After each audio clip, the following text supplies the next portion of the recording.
नमस्कार, स्वागत आहे तुमचं माझ्या चॅनलवर.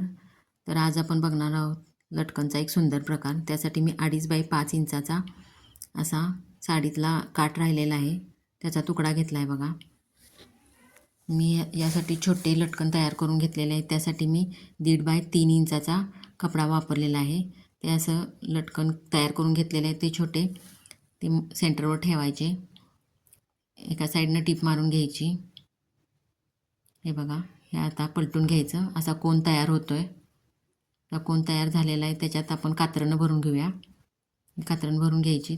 तर तोंड मिटून एका साईडनं टीप मारत यायचं सेंटरपर्यंत. सेंटरमध्ये आपण ही नॉड केलेली आहे ती अडकून घ्यायची अशी. हे बघा, झालं आपलं सुंदर लटकन तयार. यासाठी नेहमी कपडा उंचीच्या डबल वापरायचा. आयतमध्ये कपडा वापरायचा, म्हणजे बरोबर हा चौकोन दिसतो. खूप छान सुंदर लटकन तयार झालेले आहेत बघा. साडीतल्या कपड्यातच केलेले आहेत. खूप छान सुंदर मस्तच लटकन झालेत बघा. तुम्ही व्हिडिओवर पहिल्यांदा आला असाल तर माझ्या चॅनलला सबस्क्राईब करा, लाईक शेअर करा.